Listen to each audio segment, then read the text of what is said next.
Ce soir, je voudrais que vous fermiez les yeux un instant. Juste un instant. Respirez profondément, laissez le silence vous envelopper et posez-vous une question. Une seule question, mais une question qui va changer à jamais la façon dont vous regardez le ciel nocturne. Si vous pouviez monter dans une voiture et conduire à la vitesse de la lumière, c'est-à-dire à 300 000 km par seconde, combien de temps vous faudrait-il pour atteindre la galaxie la plus proche de la nôtre? Pensez-y. 300 000 km par seconde. C'est assez rapide pour faire 7 fois le tour de la Terre en une seule seconde. C'est assez rapide pour aller de la Terre à la Lune en un peu plus d'une seconde. Alors, combien de temps pour atteindre la galaxie voisine? 1 an? 10 ans? 100 ans? La réponse est 2,5 millions d'années. 2 500 000 ans. À la vitesse de la lumière. Laissez cela pénétrer dans votre esprit.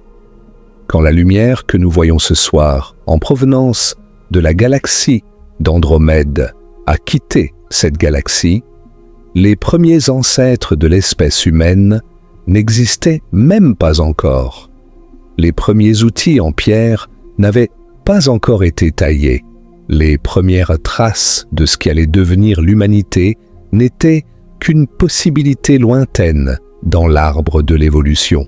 Et pendant tout ce temps, pendant 2,5 millions d'années, cette lumière a voyagé à travers le vide, traversant l'espace intergalactique sans rencontrer pratiquement rien, juste pour arriver ici, ce soir, sur votre rétine. Et Andromède n'est même pas une galaxie lointaine, c'est notre voisine, c'est la galaxie la plus proche de taille, comparable à la nôtre. Si l'univers était un océan, Andromède serait l'île juste à côté de la nôtre. Et pourtant, la distance qui nous sépare est si vaste qu'elle défie toute tentative de compréhension humaine. Maintenant, laissez-moi vous poser une autre question. Si la Voie lactée, notre galaxie, était de la taille d'une petite pièce de monnaie posée sur une table devant vous, à quelle distance se trouverait Andromède? Environ 50 centimètres. 2 petites pièces de monnaie séparées par la longueur de votre avant-bras. Cela semble assez proche, n'est-ce pas? Mais maintenant, à cette même échelle, savez-vous à quelle distance se trouverait l'amas de galaxies le plus proche, l'amas de la Vierge? Il se trouverait à environ 11 mètres de vous. Et l'univers observable tout entier, à cette échelle, il s'étendrait sur environ 9 kilomètres dans toutes les directions. 9 kilomètres de galaxies, chacune réduite à la taille d'une pièce de monnaie, dispersée dans un espace immense, avec d'énormes vides entre elles. Et voici peut-être le fait le plus vertigineux de tous. Plus de 90% de cet espace de 9 km serait complètement vide. Pas de galaxies, pas d'étoiles, pas de planètes. Juste du vide, du néant. Un silence cosmique si profond qu'il dépasse tout ce que l'esprit humain a été conçu pour appréhender. Ce soir, nous allons entreprendre le voyage le plus long que vous ayez jamais fait. Nous n'allons pas quitter votre lit, votre canapé, votre fauteuil. Mais votre esprit, lui, va voyager plus loin que n'importe quel vaisseau spatial jamais construit par l'humanité. Nous allons commencer ici, dans cette pièce, et nous allons progressivement nous éloigner. Nous passerons la Lune, nous dépasserons le Soleil, nous traverserons le système solaire, nous quitterons notre galaxie, et nous plongerons dans le vide terrifiant et magnifique qui sépare les galaxies les unes des autres. À la fin de ce voyage, je vous promets une chose. La prochaine fois que vous lèverez les yeux vers le ciel nocturne, vous ne le verrez plus jamais de la même façon. Alors, installez-vous confortablement. laissez la nuit vous envelopper et préparez-vous à découvrir la véritable échelle des distances entre les galaxies. Avant d'aller plus loin, si vous êtes le genre de personne qui a déjà levé les yeux vers les étoiles et ressenti ce frisson, ce mélange de terreur et d'émerveillement face à l'immensité de l'univers, alors ce voyage est fait pour vous. Prenez un moment pour vous abonner à cette chaîne, car nous explorons régulièrement les mystères les plus profonds du cosmos. Et dans les commentaires, dites-moi, à quelle distance pensez-vous que se trouve la galaxie la plus proche? Voyons qui s'approche le plus de la réalité. Maintenant, reprenons notre voyage. Pour comprendre les distances entre les galaxies, nous devons d'abord comprendre les distances tout court.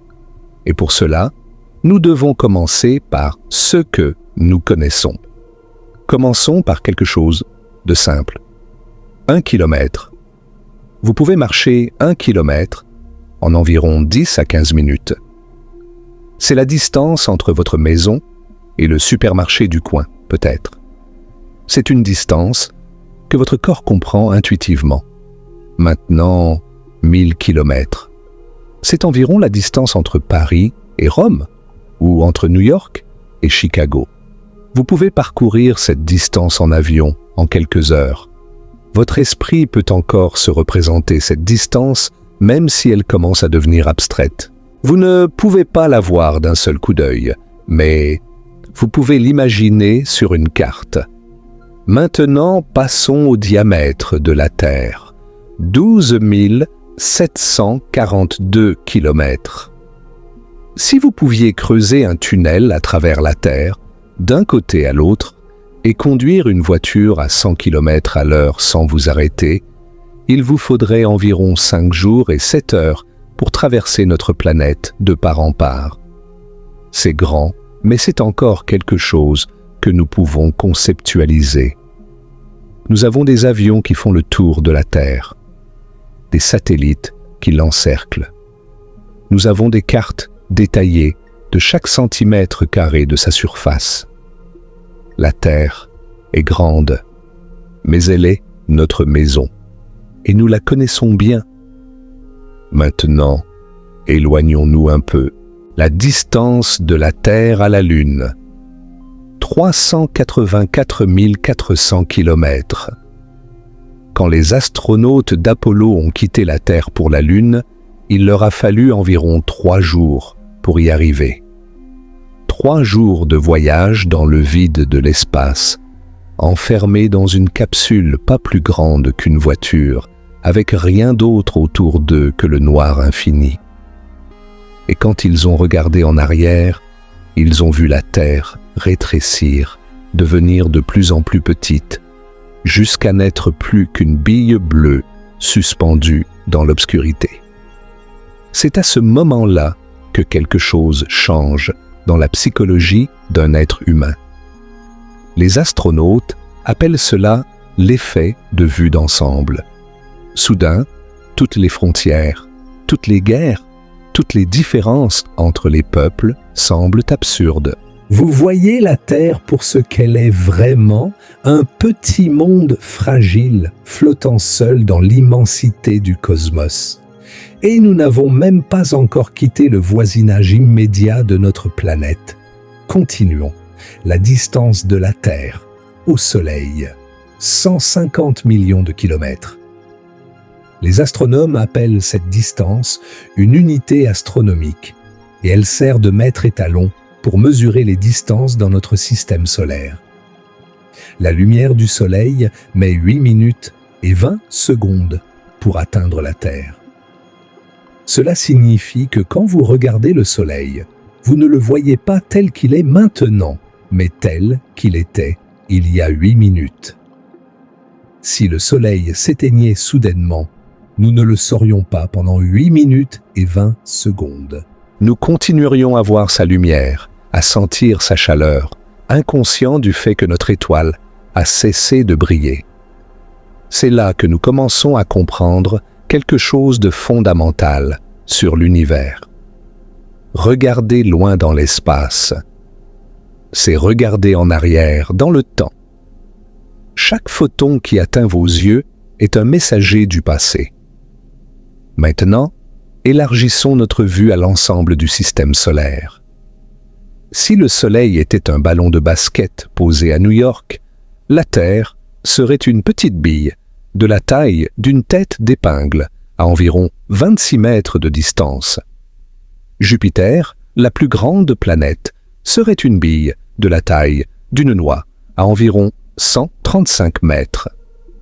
Et Neptune, la planète la plus éloignée, serait un petit grain de sable à près d'1 kilomètre de distance. 1 kilomètre. À cette échelle, le système solaire est déjà immense.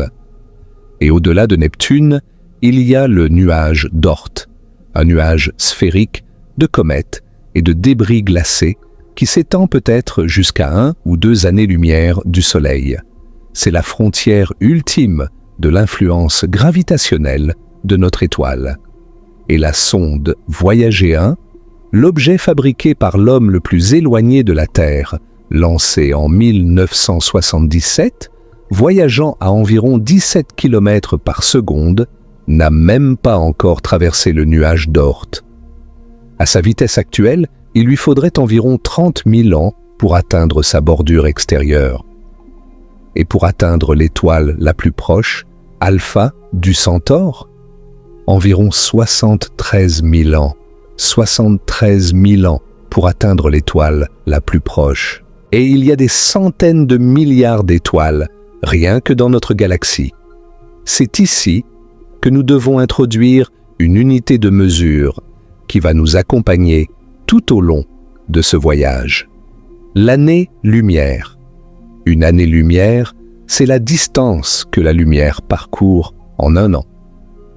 Et à 300 000 km par seconde, cette distance est vertigineuse, environ 9 460 milliards de kilomètres.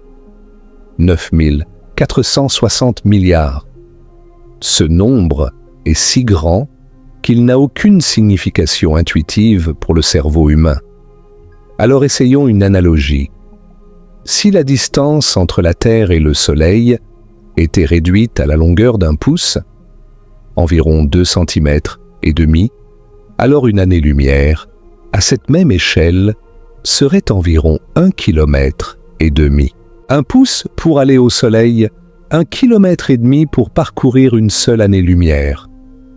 Et l'étoile la plus proche, Alpha du Centaure, se trouve à 4,37 années-lumière. À notre échelle du pouce, cela fait environ 6 km et demi. 6 km et demi pour atteindre juste la première étoile au-delà de notre Soleil. Alpha du Centaure n'est pas une seule étoile, d'ailleurs. C'est un système triple, Alpha Centauri A et B, 2 étoiles qui orbitent l'une autour de l'autre, et Proxima Centauri, une petite naine rouge qui est en fait l'étoile la plus proche de nous à 4,24 années-lumière. Et autour de Proxima Centauri, on a découvert une planète, Proxima Centauri B, qui se trouve dans la zone habitable de son étoile. La zone habitable, c'est cette bande juste à la bonne distance d'une étoile, où l'eau liquide pourrait exister à la surface d'une planète. Est-ce que cela signifie qu'il y a de la vie là-bas? Nous n'en savons rien. Proxima Centauri est une étoile capricieuse qui émet régulièrement des éruptions de rayonnement qui pourraient stériliser la surface de toute planète en orbite. Mais le simple fait qu'il existe une planète potentiellement habitable autour de l'étoile la plus proche de nous est extraordinaire. Et pourtant, avec notre technologie actuelle, nous ne pouvons même pas espérer y envoyer une sonde dans un délai raisonnable. 4,24 années-lumière. Si proche à l'échelle cosmique, si désespérément loin à l'échelle humaine. Maintenant, élargissons encore notre perspective. Notre galaxie, la Voie lactée. Imaginez une spirale majestueuse, un disque aplati de gaz, de poussière et d'étoiles, tournant lentement sur lui-même dans le vide de l'espace. La Voie lactée mesure environ 100 000 années-lumière de diamètre. 100 000 années-lumière. Si vous pouviez voyager à la vitesse de la lumière, il vous faudrait 100 000 ans pour traverser notre galaxie d'un bout à l'autre. Et elle contient entre 200 et 400 milliards d'étoiles. Chacune de ces étoiles est un soleil, certaines beaucoup plus grandes que le nôtre, d'autres beaucoup plus petites. Mais chacune est une fournaise nucléaire qui brûle dans le vide, éclairant un petit coin de l'immensité cosmique. Et autour de beaucoup de ces étoiles, il y a des planètes. On estime qu'il pourrait y avoir plus de 100 milliards de planètes rien que dans la Voie lactée. 100 milliards de mondes. Certains rocheux comme la Terre, d'autres gazeux comme Jupiter, d'autres encore de types que nous ne pouvons même pas imaginer. Et notre Soleil, notre petit Soleil ordinaire avec ses 8 planètes, n'est qu'une étoile parmi ces centaines de milliards, située à environ 26 000 années-lumière du centre de la galaxie, dans un bras spiral relativement calme et peu remarquable, appelé le bras d'Orion. Prenez un moment pour absorber cela, tout ce que l'humanité a jamais connu, tout ce que nous avons jamais construit, toutes nos civilisations, toutes nos guerres, tous nos rêves, toutes nos peurs, toutes nos histoires d'amour, toute notre musique, toute notre science, tout notre art. Tout cela s'est produit sur un petit rocher en orbite autour d'une étoile ordinaire dans un coin tranquille d'une galaxie parmi des centaines de milliards d'autres galaxies. Et nous n'avons même pas encore quitté notre galaxie. Nous n'avons pas encore commencé à parler des distances entre les galaxies. Nous sommes encore chez nous, dans notre jardin cosmique, et déjà, les distances sont si grandes qu'elles dépassent tout ce que notre cerveau de primate a été conçu pour comprendre. Mais allons plus loin, sortons de la Voie lactée. Éloignons-nous de notre galaxie et regardons autour de nous. Qu'est-ce que nous voyons ? Nous voyons que notre galaxie n'est pas seule. Elle fait partie d'un petit groupe de galaxies appelé le groupe local. Le groupe local, c'est notre voisinage galactique, notre quartier dans le cosmos. Il contient plus de 80 galaxies liées les unes aux autres par la gravité, se déplaçant ensemble à travers l'espace comme un petit troupeau de moutons cosmiques. Et ce groupe s'étend sur environ 10 millions d'années-lumière. Commençons par les voisines les plus proches de la Voie lactée. Les galaxies satellites. Ce sont de petites galaxies, des galaxies naines pour la plupart, qui orbitent autour de la nôtre comme des petites lunes autour d'une grande planète. La plus proche de toutes est probablement la galaxie naine du Grand Chien, à environ 25 000 années-lumière de la Terre. Mais cette galaxie est en train d'être déchirée. La gravité de la Voie lactée l'étire, la distord, arrache ses étoiles une par une. C'est ce que les astronomes appellent le cannibalisme galactique. Notre galaxie est en train de dévorer sa plus proche voisine, lentement, étoile par étoile, sur des millions d'années. Et ce n'est pas la seule. La galaxie naine du Sagittaire, découverte en 1994, est elle aussi en train d'être absorbée par la Voie lactée. Elle a déjà fait plusieurs passages à travers le disque de notre galaxie, laissant derrière elle un long courant d'étoiles, comme une traînée de miettes. C'est un processus violent à l'échelle cosmique, mais si lent à l'échelle humaine que nous ne pouvons pas le percevoir directement. Il faudrait des millions d'années pour voir le moindre changement visible. Un peu plus loin, à environ 160 000 années-lumière, se trouve le grand nuage de Magellan. C'est une galaxie naine, irrégulière, visible à l'œil nu depuis l'hémisphère sud. Si vous avez la chance de vous trouver sous les cieux de l'Afrique australe, de l'Australie ou de l'Amérique du Sud, loin des lumières des villes, vous pouvez voir le grand nuage de Magellan comme une tache diffuse dans le ciel, comme un petit nuage qui ne bouge pas. Ce n'est pas un nuage, c'est une galaxie entière, contenant environ 30 milliards d'étoiles, flottant dans l'espace à 160 000 années-lumière de nous. La lumière que vous voyez quand vous regardez le grand nuage de Magellan a quitté cette galaxie il y a 160 000 ans. À cette époque, les Homo sapiens venaient tout juste d'apparaître en Afrique. Nos ancêtres les plus anciens, ceux qui allaient un jour inventer le langage, l'art et la science, vivaient leur vie quotidienne pendant que ces photons commençaient leur long voyage vers nous. Et puis, il y a le petit nuage de Magellan à environ 200 000 années-lumière. Lui aussi est visible à l'œil nu depuis l'hémisphère sud. Plus petit que son grand frère, mais toujours une galaxie à part entière, avec ses propres étoiles, ses propres nébuleuses, ses propres mystères. Ces deux nuages de Magellan ont été observés par les peuples de l'hémisphère sud depuis des millénaires. Les aborigènes d'Australie les connaissaient bien, les intégrant dans leurs mythes et légendes du temps du rêve. Les navigateurs polynésiens les utilisaient pour se guider à travers le Pacifique. Et le navigateur portugais Fernand de Magellan, lors de son voyage autour du monde au XVIe siècle, les a décrits dans ses journaux de bord, leur donnant le nom qu'ils portent encore aujourd'hui.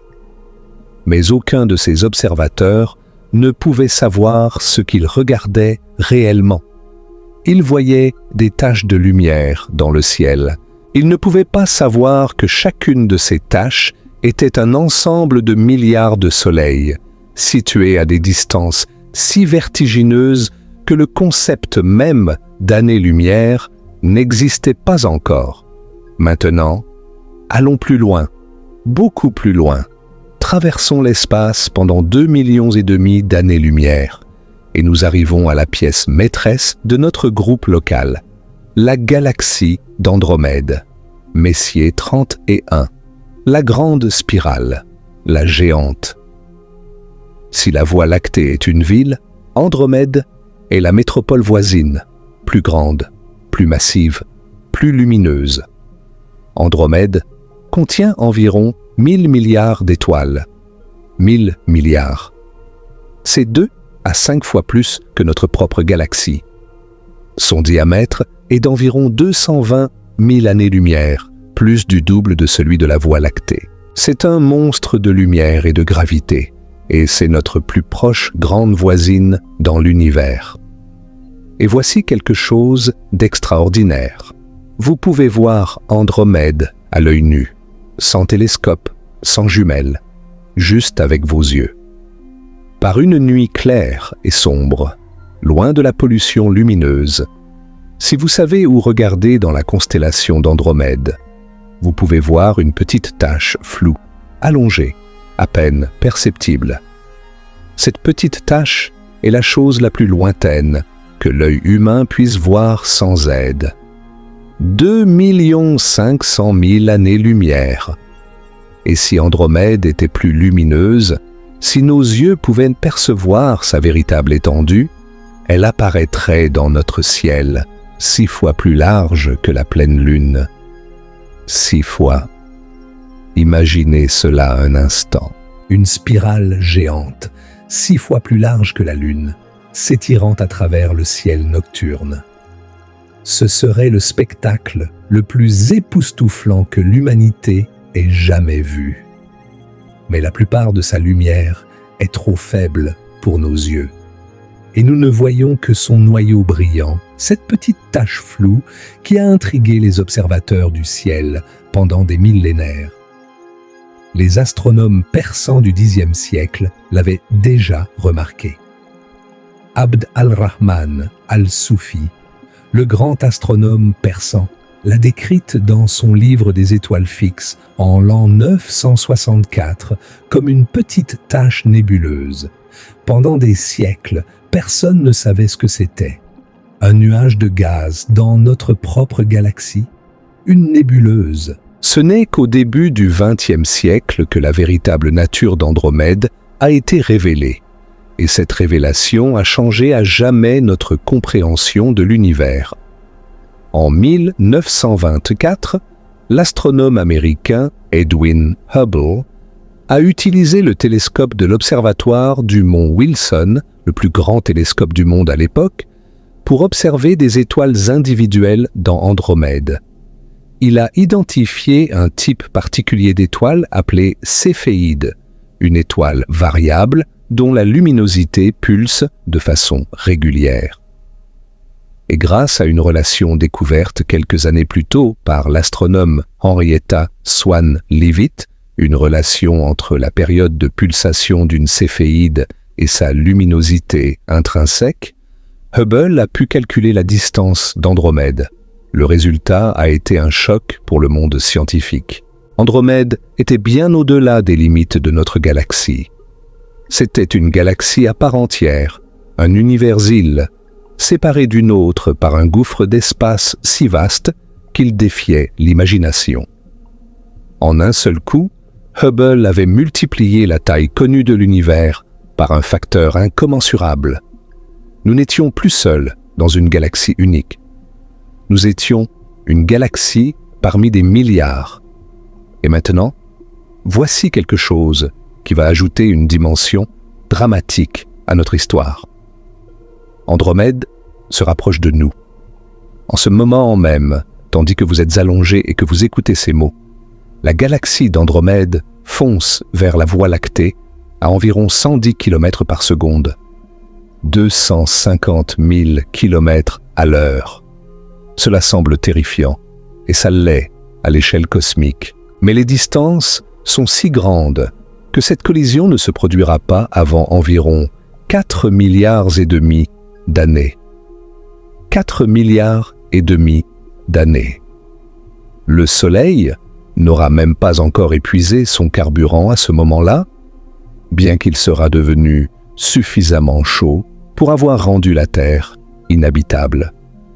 Mais si des êtres pouvaient encore observer depuis quelque part dans notre système solaire, ils assisteraient au spectacle le plus grandiose de l'histoire cosmique. La collision entre la Voie lactée et Andromède ne sera pas un choc violent et soudain.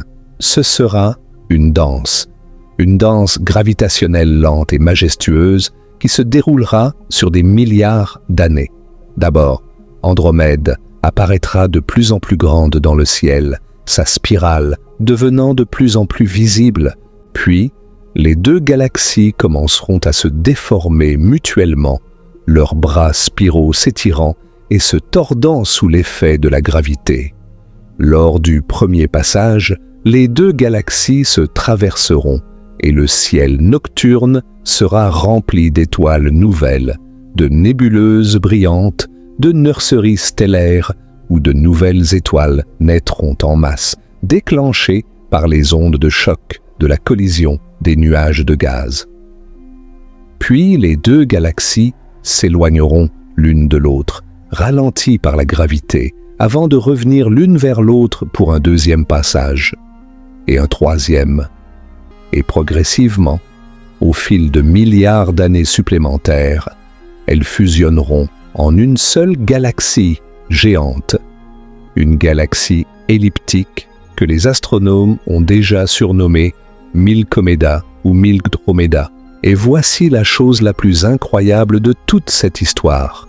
Lorsque deux galaxies entrent en collision, presque aucune étoile ne touche une autre étoile. Pas une seule. Malgré les centaines de milliards d'étoiles dans chaque galaxie, l'espace entre les étoiles est si immense que les chances qu'une étoile heurte une autre étoile sont pratiquement nulles. C'est comme si vous lanciez 2 essaims d'abeilles, l'un contre l'autre, dans un espace aussi grand que la France. Les abeilles passeraient les unes à travers les autres, sans jamais se toucher. Voilà à quel point l'espace entre les étoiles est vide. Les galaxies sont essentiellement faites de vide. Les étoiles sont des points minuscules, séparés par des gouffres d'espace énormes. Et quand 2 galaxies fusionnent, ce qui change, c'est la structure globale, les orbites des étoiles, la distribution du gaz et de la poussière, mais les étoiles individuelles, elles, continuent leur chemin, à peine perturbé. Si notre Soleil existe encore à ce moment-là, il ne sera probablement pas affecté directement par la collision. Il pourrait se retrouver projeté dans une orbite différente au sein de la nouvelle galaxie, plus proche ou plus éloigné du centre. Mais il ne sera pas détruit par une collision stellaire. Il y a une 3e galaxie notable dans notre groupe local, et elle mérite qu'on s'y attarde un instant. La galaxie du Triangle, Messier 33, se trouve à environ 2 730 000 années-lumière de nous. C'est la 3e plus grande galaxie du groupe local, après Andromède et la Voie lactée. Elle contient environ 40 milliards d'étoiles et pourrait être un satellite d'Andromède, orbitant autour de la grande spirale. Quand la grande collision entre la Voie lactée et Andromède se produira, la galaxie du Triangle sera elle aussi impliquée. Elle pourrait être absorbée par la galaxie fusionnée, ou elle pourrait être éjectée du groupe local par les forces gravitationnelles en jeu. Son destin est incertain, mais quoi qu'il arrive, elle participera à cette danse cosmique de gravité et de mouvement qui redéfinira notre voisinage galactique. Maintenant, prenons encore plus de recul et contemplons le groupe local dans son ensemble. Plus de 80 galaxies, réparties sur environ 10 millions d'années-lumière d'espace. La plupart de ces galaxies sont des galaxies naines, petites, peu lumineuses, difficiles à détecter. Certaines n'ont été découvertes que récemment, grâce aux télescopes les plus sensibles. Et toutes ces galaxies sont liées par la gravité, se déplaçant ensemble à travers l'espace, dansant lentement les unes autour des autres dans une chorégraphie gravitationnelle qui dure depuis des milliards d'années et qui continuera pendant des milliards d'années encore. Si la Voie lactée était une assiette posée sur une table, le groupe local remplirait une grande pièce. Toutes ces galaxies, tous ces milliards et milliards d'étoiles dans l'espace d'une grande pièce. Et pourtant, à l'échelle de l'univers, le groupe local est une structure minuscule, insignifiante, un grain de sable sur une plage qui s'étend au-delà de l'horizon. Parce que le groupe local n'est qu'un petit groupe de galaxies et il existe des structures bien plus grandes là-bas, dans les profondeurs du cosmos. Si votre esprit commence déjà à se sentir étiré, si vous commencez à ressentir ce vertige intellectuel qui vient quand on essaye de concevoir l'inconcevable, alors vous êtes exactement là où je veux que vous soyez. Parce que nous n'avons fait que commencer. Appuyez sur le bouton « J'aime » parce que la suite va être véritablement stupéfiante. Quittons maintenant le groupe local et aventurons-nous dans le vide intergalactique. C'est ici que les choses deviennent vraiment étranges, vraiment terrifiantes et vraiment belles. Qu'est-ce qui existe entre les galaxies? La réponse courte serait « rien », mais la réponse longue est beaucoup plus fascinante. L'espace entre les galaxies n'est pas complètement vide. Il contient ce que les astronomes appellent le milieu intergalactique.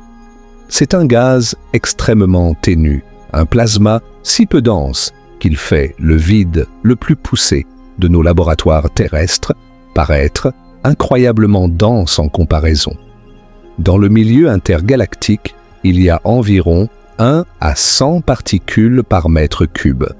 Pour mettre cela en perspective, l'air que vous respirez en ce moment contient environ 25 milliards de particules par mètre cube, par 1 à 100 particules contre 25 milliards de milliards.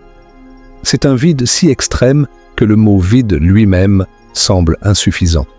Et pourtant, ce gaz ultra ténu a une propriété surprenante. Il est incroyablement chaud. Sa température peut atteindre des millions de degrés.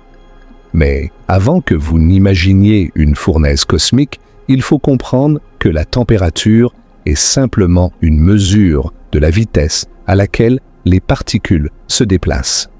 Quand les particules sont aussi rares, même si chacune se déplace à une vitesse correspondant à des millions de degrés, elles sont si espacées les unes des autres que si vous vous trouviez dans cet environnement, vous ne sentiriez aucune chaleur. Vous gèleriez instantanément parce qu'il n'y a pas assez de particules autour de vous pour transférer de l'énergie thermique à votre corps. Vous seriez dans un endroit qui est techniquement à des millions de degrés, mais qui vous tuerait par le froid. C'est l'un des paradoxes les plus contre-intuitifs de la physique spatiale. Dans ce vide intergalactique, il y a aussi des étoiles vagabondes, des étoiles solitaires qui ont été éjectées de leur galaxie d'origine par des interactions gravitationnelles violentes. On les appelle des étoiles hypervéloces. Elles se déplacent à des millions de kilomètres à l'heure, fuyant leur galaxie natale, condamnées à errer seules dans le vide intergalactique pour l'éternité.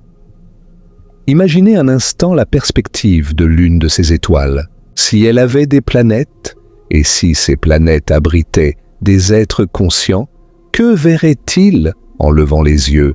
Rien, l'obscurité totale dans toutes les directions. Pas d'étoiles proches, pas de constellations, pas de voie lactée illuminant le ciel.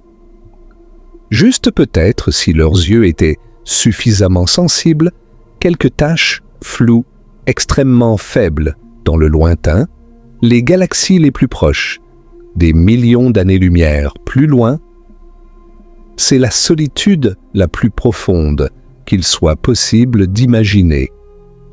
Une étoile seule, avec ses planètes, dérivant dans un vide si immense que la lumière met des millions d'années à le traverser. Et personne ne sait combien de ces étoiles vagabondes existent.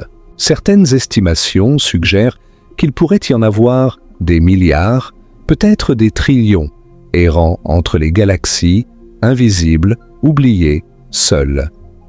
Il y a aussi dans le milieu intergalactique de la poussière cosmique des champs magnétiques extrêmement faibles, et surtout de la matière noire. La matière noire, cette substance mystérieuse qui ne peut être ni vue, ni touchée, ni détectée directement, mais dont l'influence gravitationnelle façonne la structure de l'univers tout entier.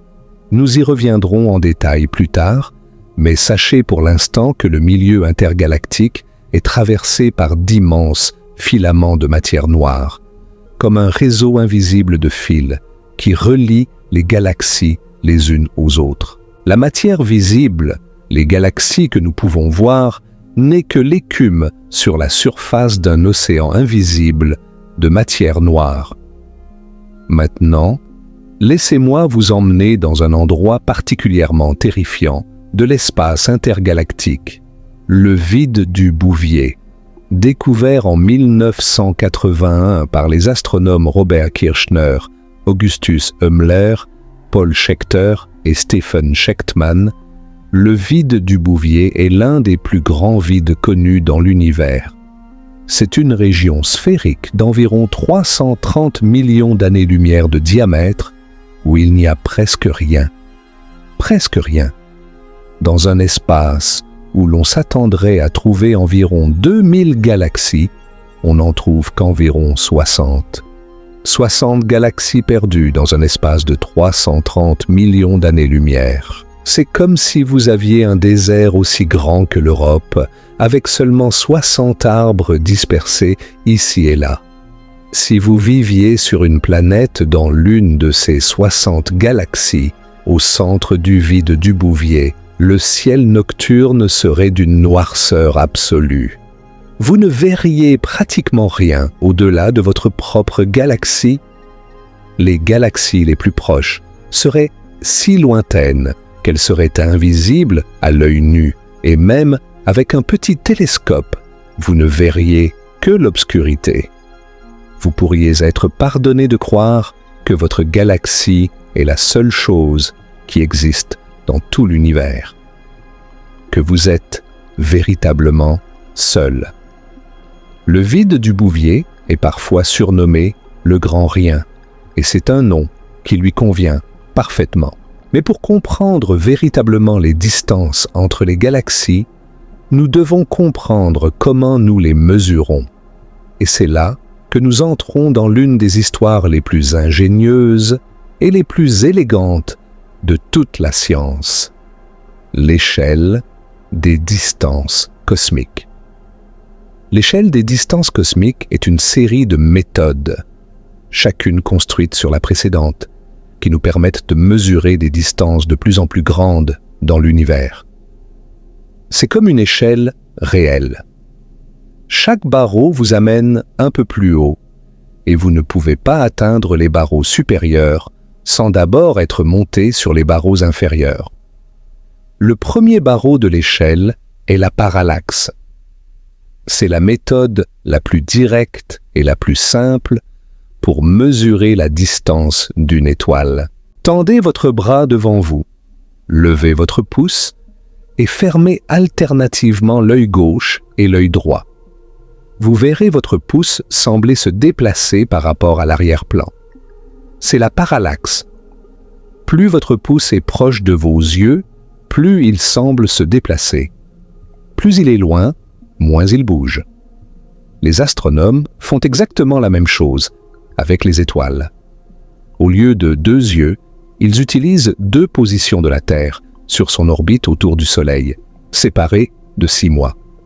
En janvier, la Terre est d'un côté du Soleil. En juillet, elle est de l'autre côté, à 300 millions de kilomètres de sa position précédente. En observant une étoile depuis ces 2 positions différentes, les astronomes peuvent mesurer le minuscule déplacement apparent de l'étoile par rapport aux étoiles plus lointaines et, grâce à la trigonométrie, calculer sa distance. Cette méthode fonctionne bien pour les étoiles proches, jusqu'à quelques milliers d'années-lumière. Mais au-delà, le déplacement apparent devient si infime qu'il est impossible à mesurer avec précision, même avec nos meilleurs instruments. Il nous faut un autre barreau de l'échelle. C'est là qu'interviennent les céphéides. Et c'est ici que je voudrais rendre hommage à une femme extraordinaire dont le nom est trop souvent oublié. Henrietta Swan Leavitt. Au début du XXe siècle, Henrietta Leavitt travaillait à l'observatoire de Harvard. À cette époque, les femmes n'étaient pas autorisées à utiliser les télescopes. Elles étaient cantonnées à un travail de bureau, cataloguer et analyser des plaques photographiques du ciel. Ces femmes étaient appelées, de manière condescendante, les calculatrices de Harvard. Mais Henrietta Leavitt a fait quelque chose d'extraordinaire avec ce travail apparemment modeste. En étudiant des étoiles variables dans le petit nuage de Magellan, elle a découvert une relation remarquable. Plus une étoile céphéide met de temps à compléter un cycle de pulsation, du sombre au brillant et de retour, plus elle est intrinsèquement lumineuse. Cette relation entre la période et la luminosité est universelle. Elle s'applique à toutes les céphéides, partout dans l'univers. Et cela signifie que si vous pouvez mesurer la période de pulsation d'une céphéide dans une galaxie lointaine, vous pouvez calculer sa luminosité intrinsèque. et en comparant cette luminosité intrinsèque à la luminosité apparente que vous observez depuis la Terre, vous pouvez calculer la distance de cette galaxie. C'est exactement cette méthode qu'Edwin Hubble a utilisée pour prouver qu'Andromède était une galaxie externe. Et c'est grâce au travail de Henrietta Swan Leavitt que cela a été possible. Sans elle, notre compréhension de la taille de l'univers aurait été retardée de décennies. Elle est morte en 1921 sans avoir jamais reçu la reconnaissance qu'elle méritait. Mais son héritage est inscrit dans chaque mesure de distance cosmique que nous faisons aujourd'hui. Le barreau suivant de l'échelle est celui des supernovae de type 1A. Ce sont des explosions stellaires d'un type très particulier. Elles se produisent dans des systèmes d'étoiles doubles quand une naine blanche, le cadavre compact d'une étoile morte, accumule de la matière de son étoile compagnon jusqu'à atteindre une masse critique, environ 1,4 fois la masse du Soleil, appelée la limite de Chandrasekhar. À ce moment-là, la naine blanche s'effondre et explose dans une détonation thermonucléaire d'une violence inimaginable. Et voici la clé. Parce que cette explosion se produit toujours à la même masse critique, la luminosité de l'explosion est toujours à peu près la même. Les supernovae de type 1A sont ce qu'on appelle des chandelles standards.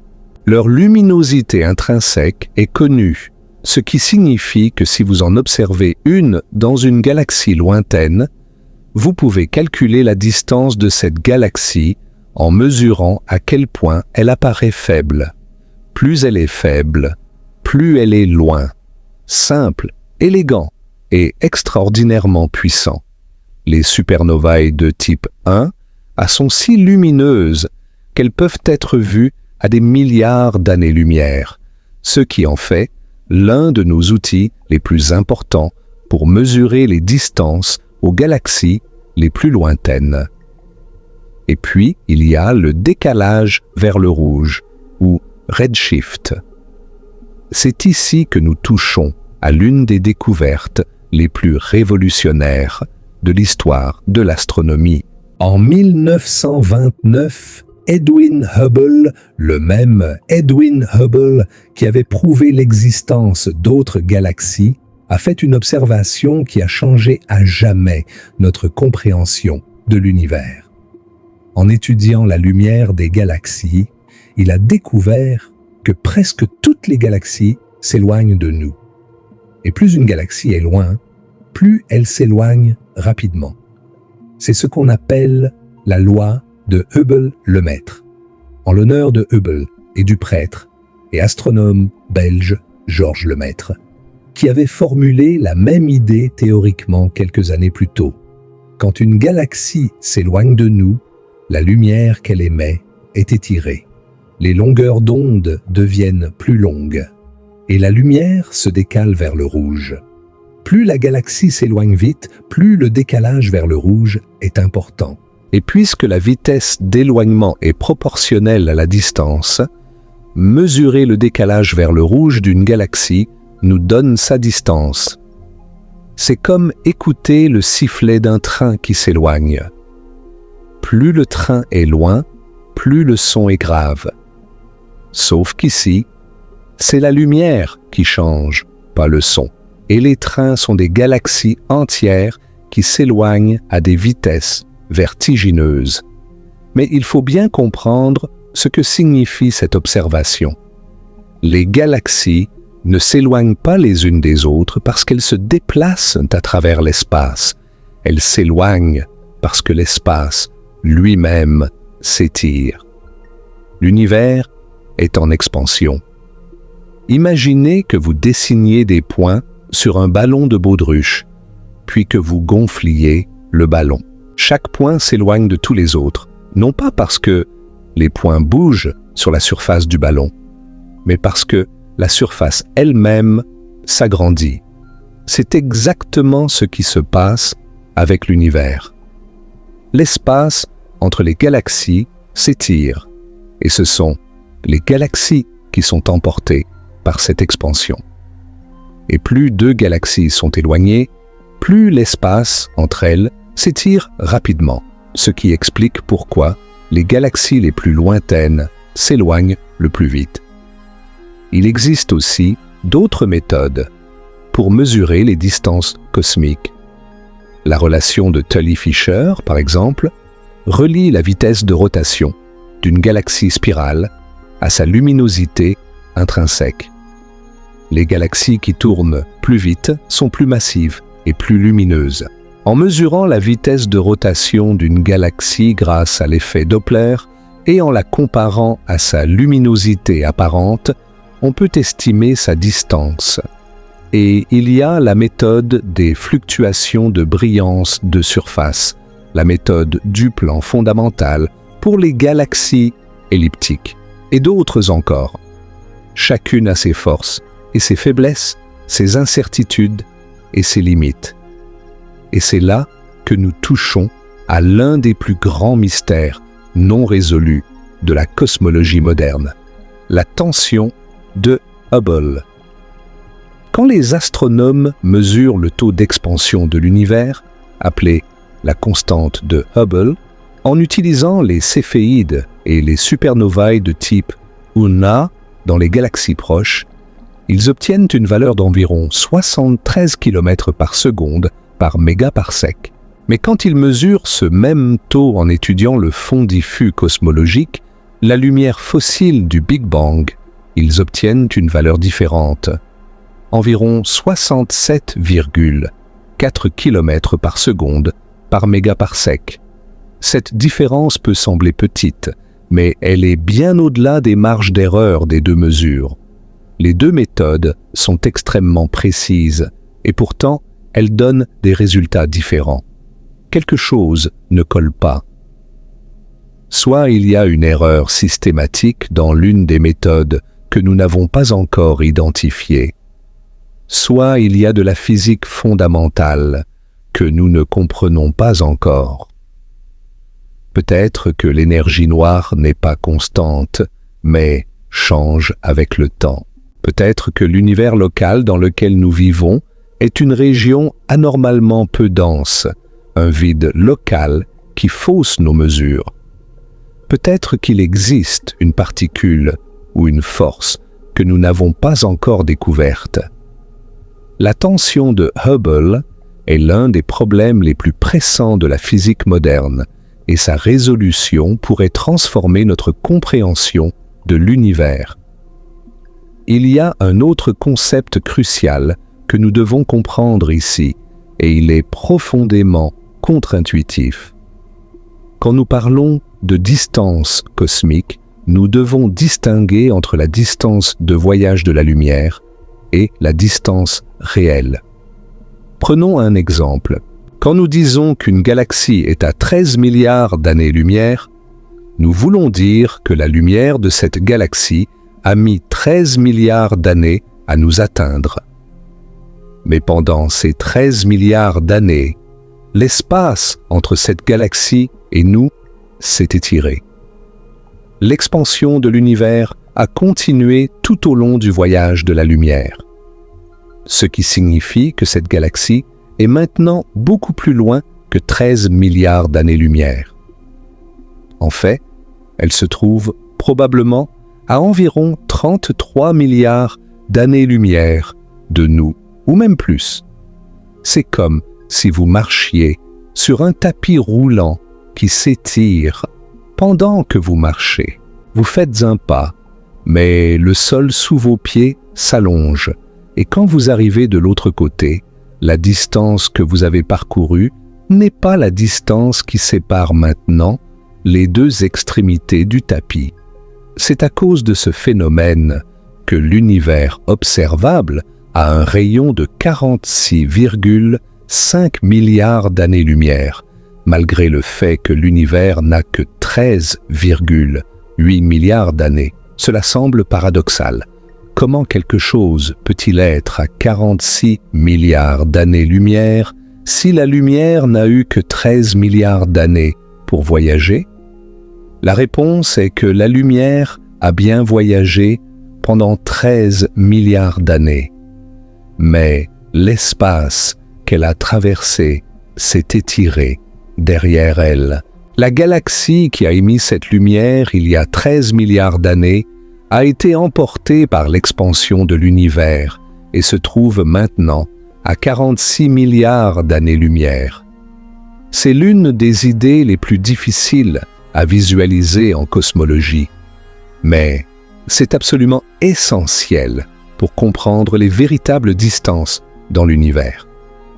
Pour aider à visualiser cela, imaginez un pain au raisin en train de lever. Les raisins représentent les galaxies et la pâte représente l'espace. Au fur et à mesure que la pâte lève, chaque raisin s'éloigne de tous les autres, non pas parce que les raisins se déplacent dans la pâte, mais parce que la pâte elle-même gonfle.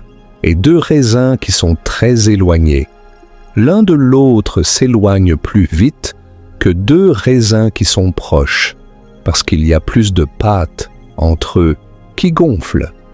Maintenant que nous avons les outils pour mesurer les distances cosmiques, allons plus loin, beaucoup plus loin.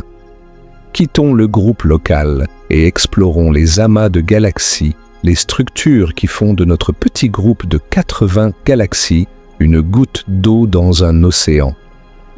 Un amas de galaxies, c'est un ensemble de centaines, parfois de milliers, de galaxies, toutes liées par la gravité, se déplaçant ensemble à travers l'espace dans une structure colossale qui peut s'étendre sur des dizaines de millions d'années-lumière. Si le groupe local est un village, un amas de galaxies est une grande ville. L'amas de galaxies le plus proche de nous est l'amas de la Vierge. Il se trouve à environ 54 millions d'années-lumière de la Terre. 54 millions d'années-lumière. La lumière que nous recevons aujourd'hui de l'amas de la Vierge a quitté ces galaxies il y a 54 millions d'années. À cette époque, les dinosaures avaient disparu depuis seulement 12 millions d'années. Les premiers primates commençaient à peine à se diversifier. L'Inde, qui s'était détachée de l'Afrique des dizaines de millions d'années plus tôt, n'avait pas encore percuté l'Asie pour former l'Himalaya. Et pendant tout ce temps, cette lumière voyageait. L'amas de la Vierge contient environ 2000 galaxies et il est dominé par des galaxies elliptiques géantes. Ces monstres galactiques de forme ovale, sans bras spiraux, remplis de vieilles étoiles rouges et de très peu de gaz pour former de nouvelles étoiles.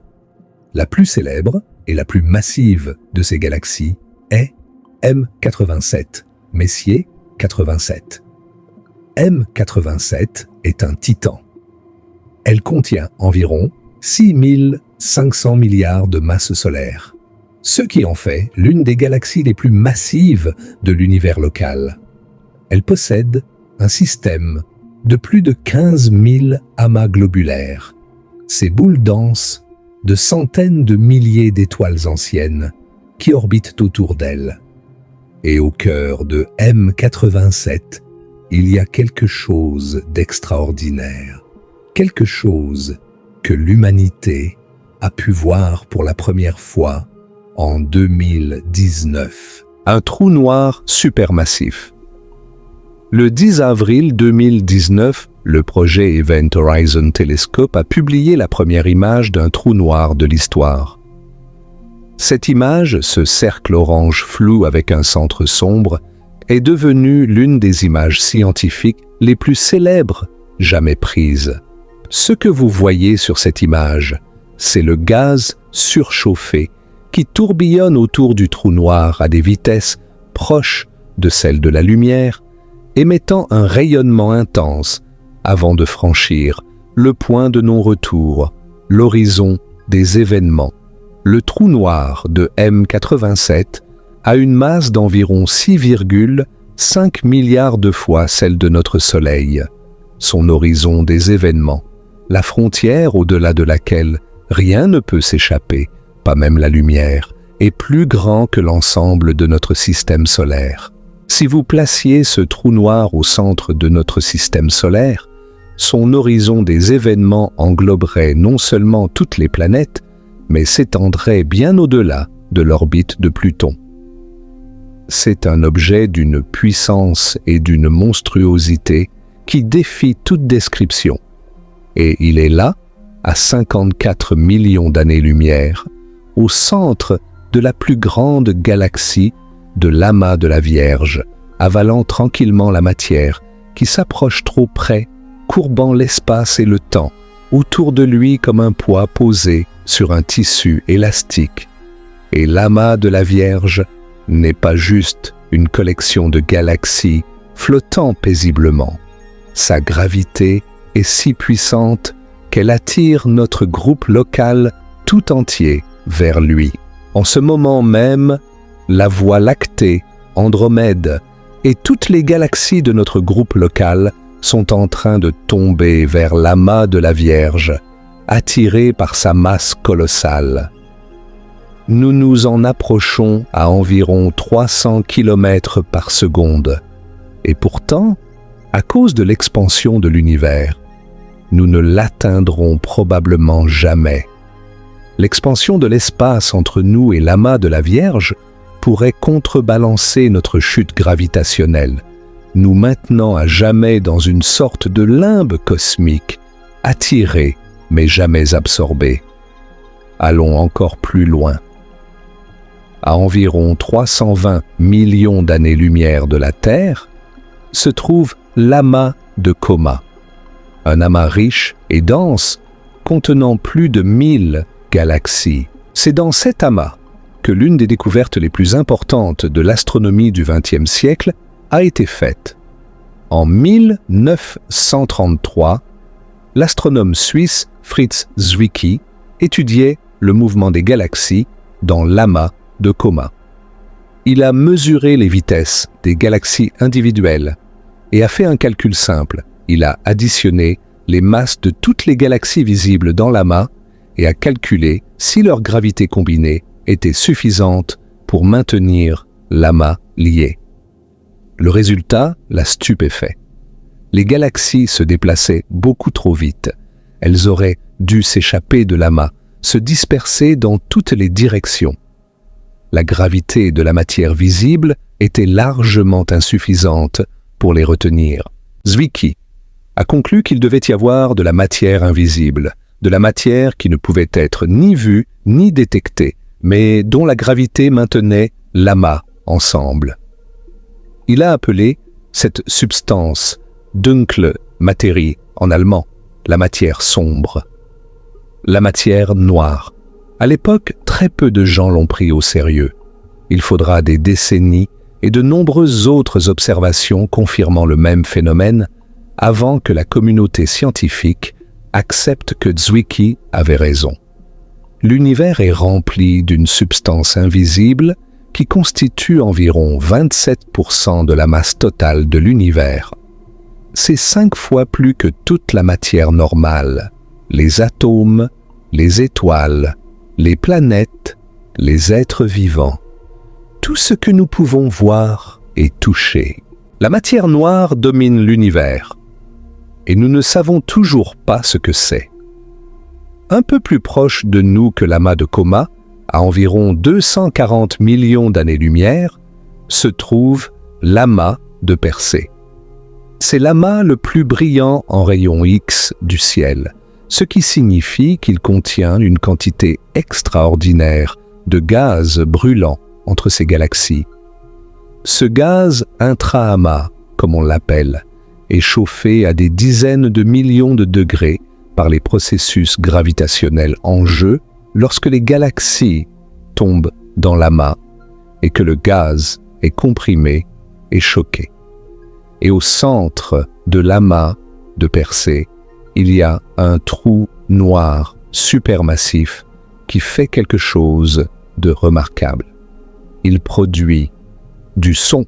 En 2003, les astronomes ont découvert que le trou noir au centre de la galaxie NGC 1275, la galaxie dominante de l'amas de Persée émet des ondes de pression dans le gaz chaud qui l'entoure.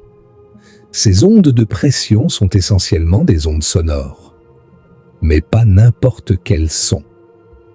La note produite par ce trou noir est un si bémol, 57 octaves, en dessous du do central d'un piano.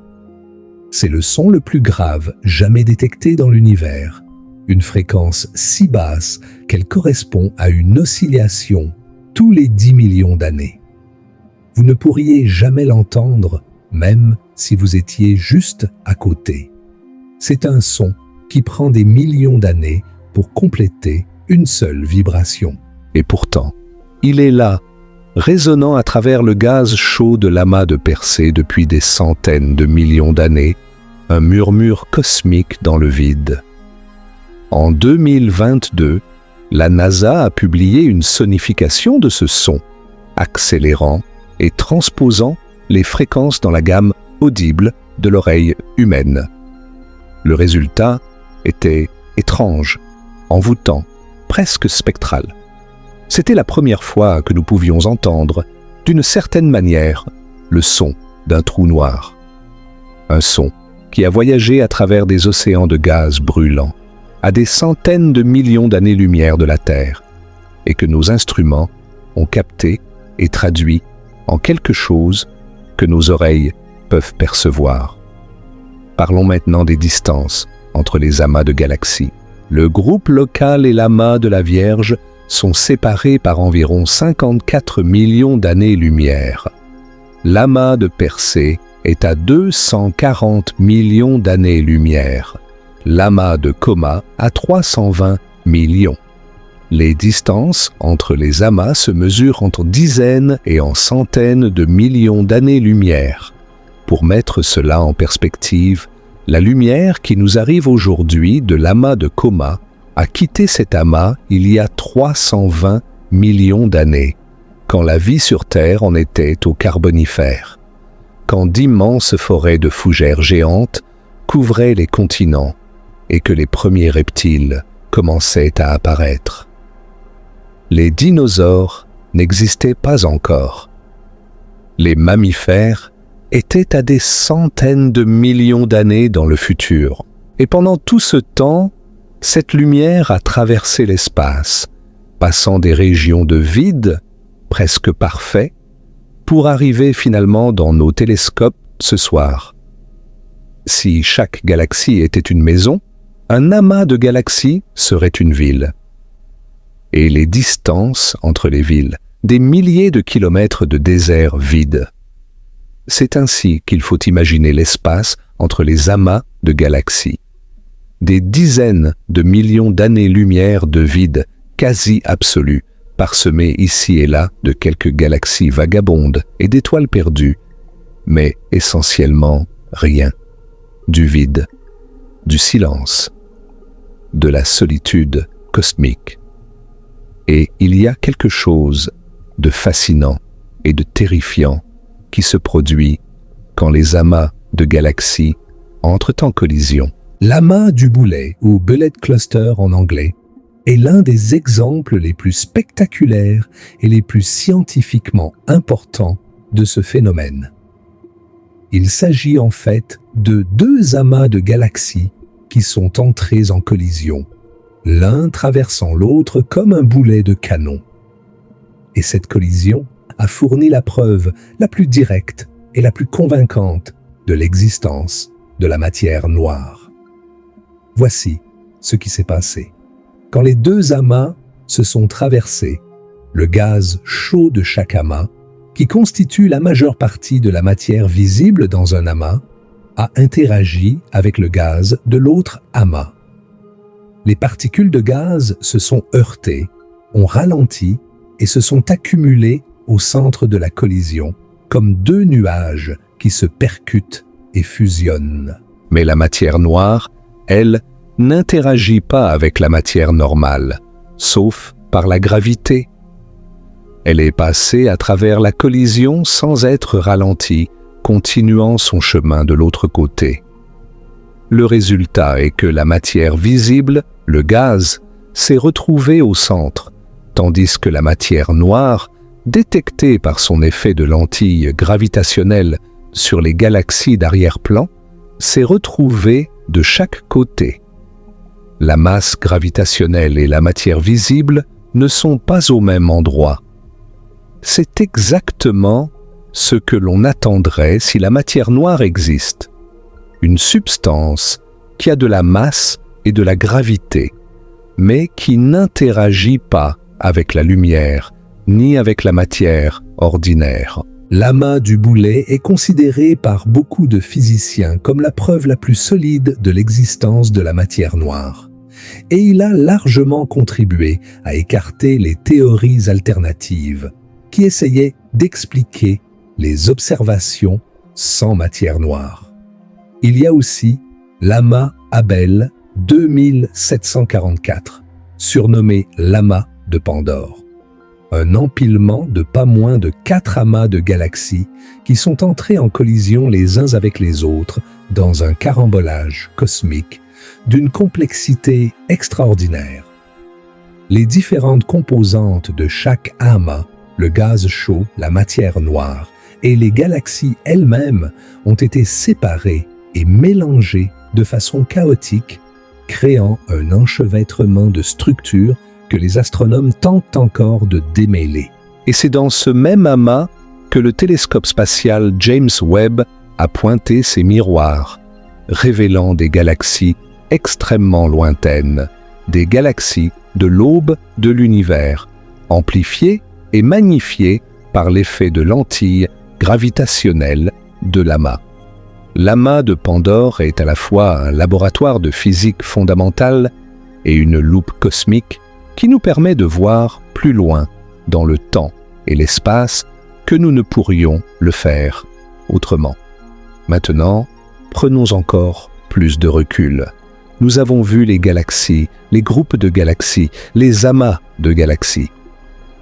Mais il existe des structures encore plus grandes, des structures si vastes qu'elles s'étendent sur des centaines de millions d'années-lumière. Ce sont les superamas de galaxies. Un superamas, c'est un amas d'amas. C'est une collection de dizaines, parfois de centaines d'amas de galaxies formant des structures filamentaires et aplaties qui s'étirent à travers l'espace comme des continents cosmiques. Et c'est ici que je veux vous parler de notre adresse complète dans l'univers.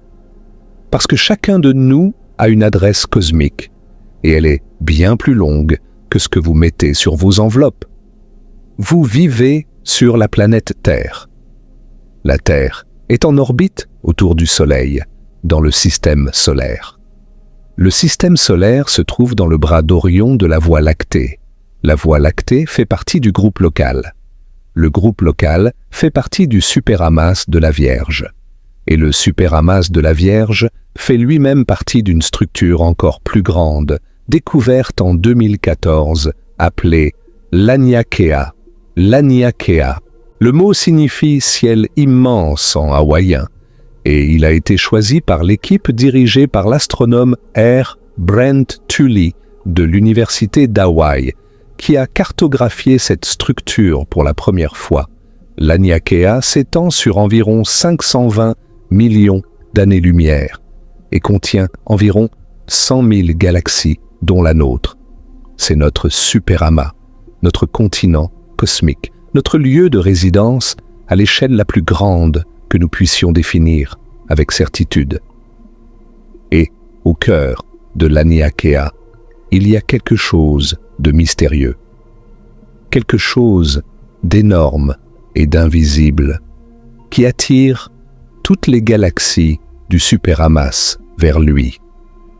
On l'appelle le grand attracteur. Le grand attracteur a été identifié pour la première fois dans les années 1970, quand les astronomes ont remarqué que la Voie lactée, le groupe local, l'amas de la Vierge et de nombreux autres amas et groupes de galaxies se déplaçaient tous dans la même direction, vers une même région du ciel, dans la direction de la constellation du Centaure. Quelque chose de massivement gravitationnel se trouvait là, attirant tout vers lui. Mais le problème, c'est que cette région est cachée derrière le plan de la Voie lactée. Le disque de notre galaxie, rempli de gaz, de poussière et d'étoiles, bloque notre vue dans cette direction. Les astronomes appellent cette zone la zone d'évitement, parce que les observations optiques y sont pratiquement impossibles. C'est comme essayer de voir à travers un mur de briques. Nous savons que quelque chose est là, mais nous ne pouvons pas le voir directement. Grâce aux observations en rayons X, en infrarouge et en ondes radio, qui peuvent pénétrer la poussière et le gaz de la Voie lactée, les astronomes ont progressivement dévoilé ce qui se cache derrière la zone d'évitement. Le grand attracteur semble être centré sur une concentration massive de galaxies appelée l'amas de Norma, mais aussi sur une vaste surdensité de matière, visible et invisible, qui attire gravitationnellement tout ce qui l'entoure.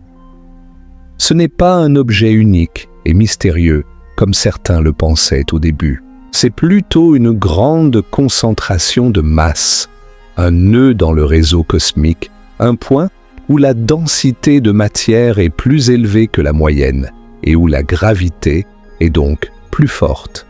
Et toutes les galaxies de l'Aniakea, y compris la nôtre, coulent lentement vers ce point, comme l'eau coule vers le point le plus bas d'un bassin.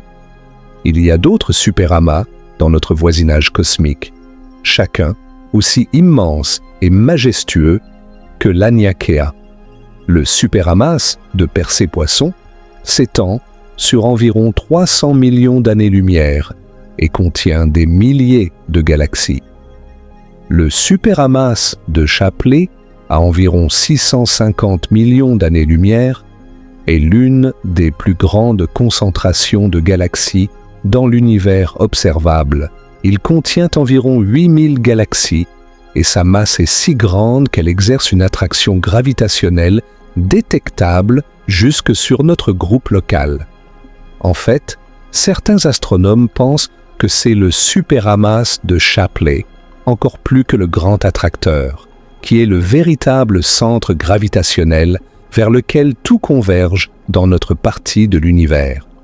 Il y a aussi le superamas d'Hercule, le superamas de la couronne boréale et d'innombrables autres, chacun contenant des milliers de galaxies, chacun s'étendant sur des centaines de millions d'années-lumière, chacun séparé des autres par des distances tout aussi immenses. Les distances entre les superamas sont vertigineuses. Des centaines de millions d'années-lumière de vide séparent ces structures titanesques. À cette échelle, les galaxies individuelles sont invisibles. Même les amas de galaxies sont de petits points. Seuls les superamas sont visibles comme des structures à part entière. Et entre eux, il y a des vides immenses, des océans de néant cosmique que la lumière met des centaines de millions d'années à traverser. C'est à cette échelle que l'univers commence à révéler sa véritable architecture, et cette architecture est quelque chose de stupéfiant.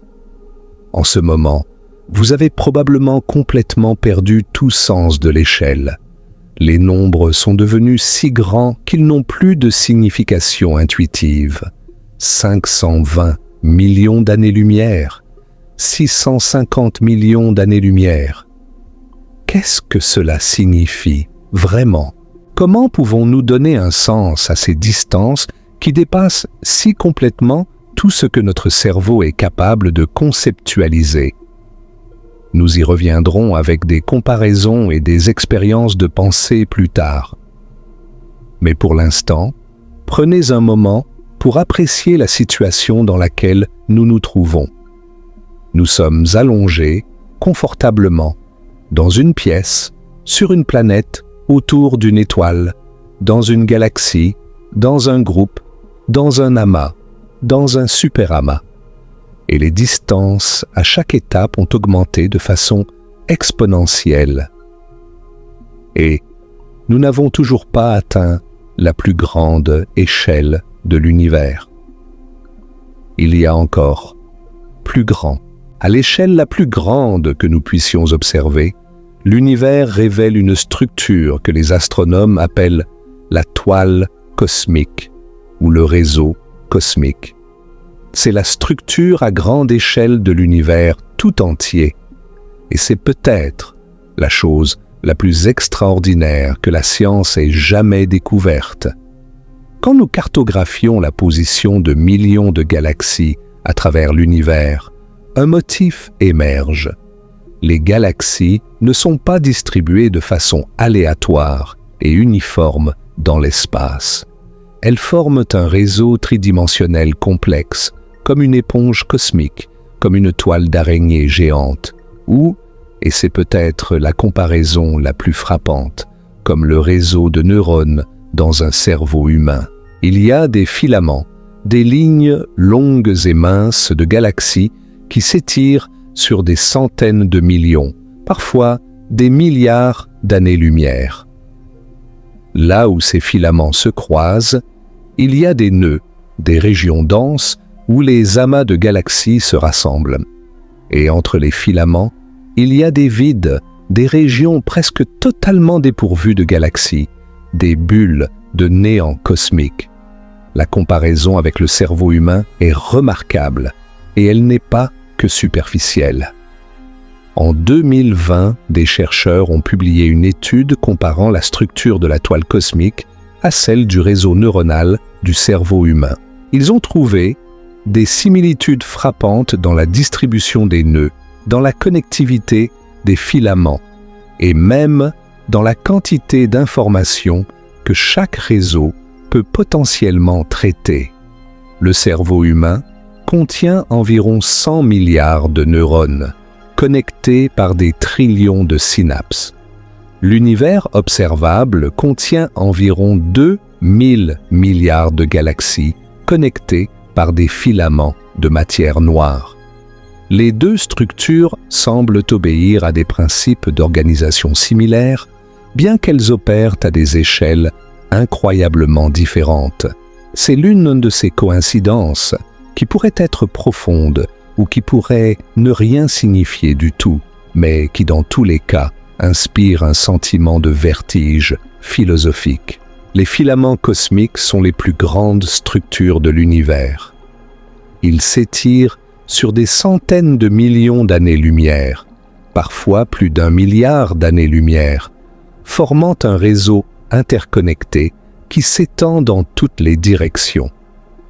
L'un des plus grands filaments connus est la Grande Muraille d'Hercule, couronne boréale, découverte en 2013, qui s'étend sur environ 10 milliards d'années-lumière.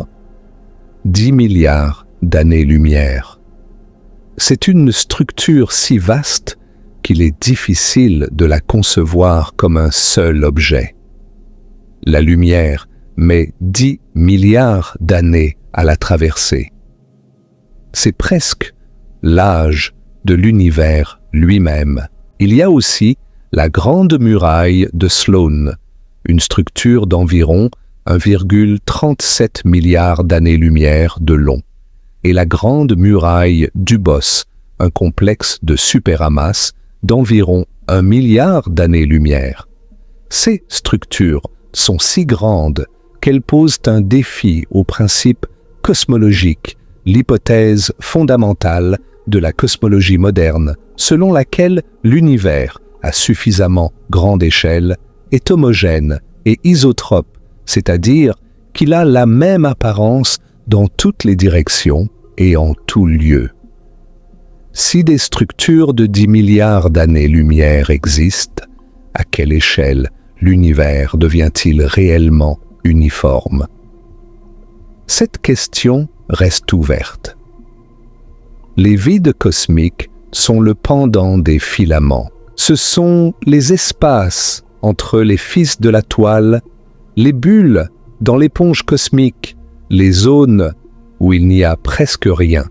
Et nous avons déjà parlé du vide du Bouvier, l'un des plus impressionnants. Mais il y en a beaucoup d'autres.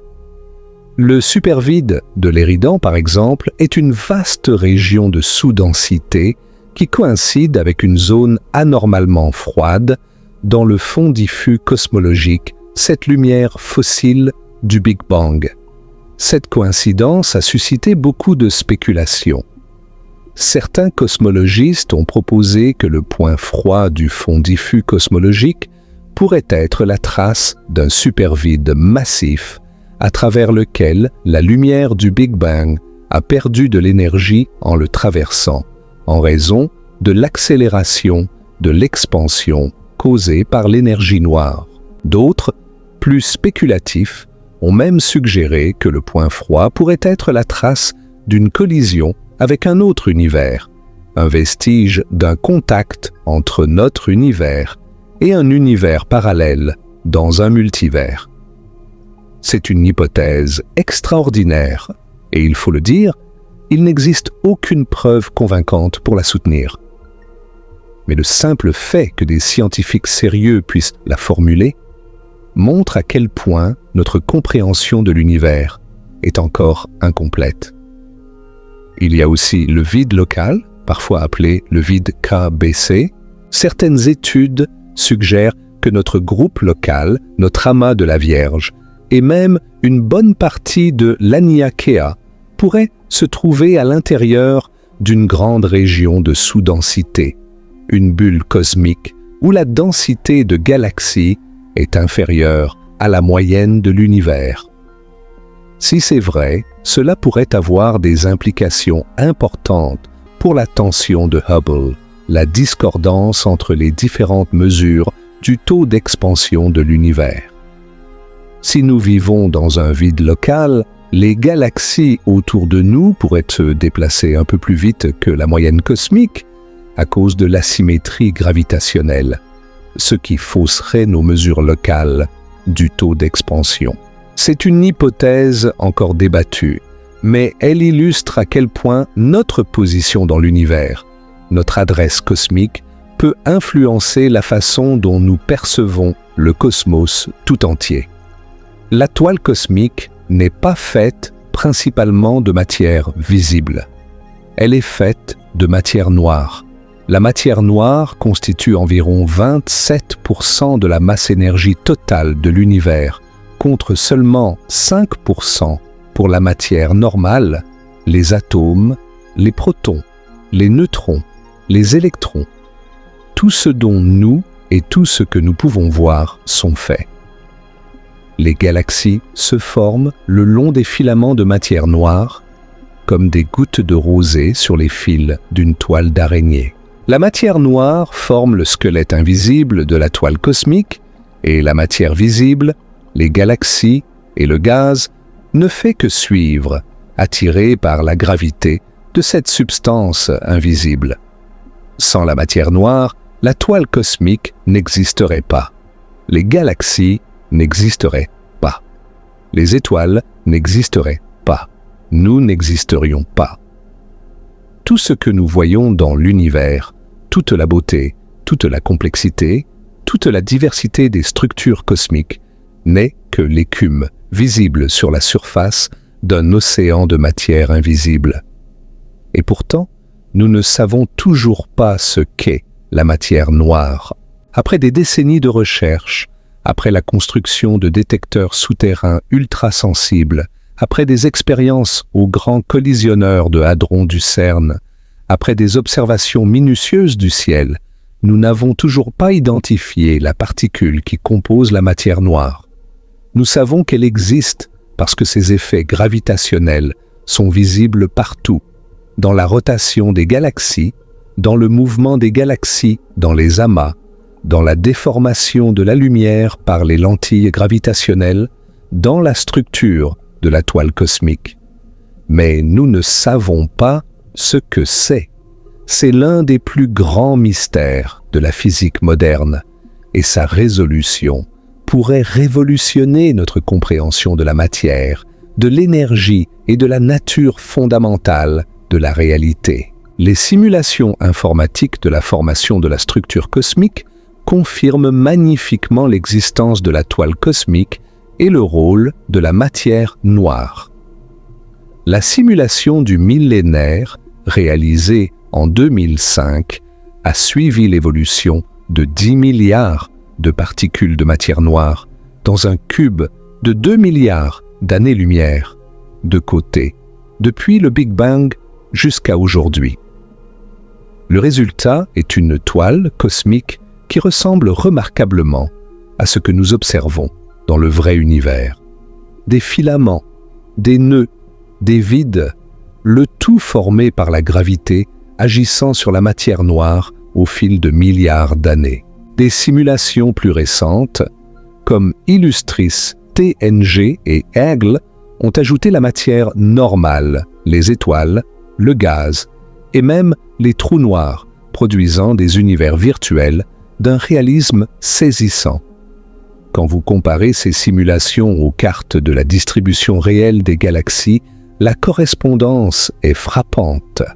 C'est une confirmation puissante de notre modèle cosmologique, même si de nombreuses questions restent sans réponse.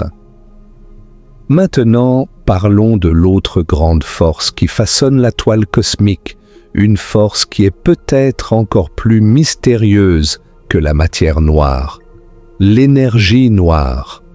Environ 68% de la masse énergie totale de l'univers est constituée d'énergie noire. Nous ne savons pas ce que c'est, nous ne savons pas d'où elle vient. Nous ne pouvons pas la voir, la toucher, ni la mesurer directement. Tout ce que nous savons, c'est ce qu'elle fait. Elle accélère l'expansion de l'univers.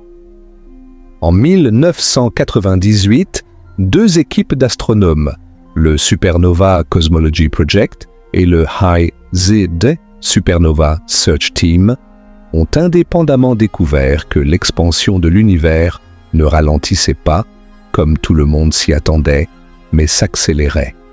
Les supernovae de type 1A dans les galaxies lointaines étaient ici plus faibles que prévu, ce qui signifiait qu'elles étaient plus loin que prévu, ce qui signifiait que l'expansion de l'univers s'était accélérée au fil du temps.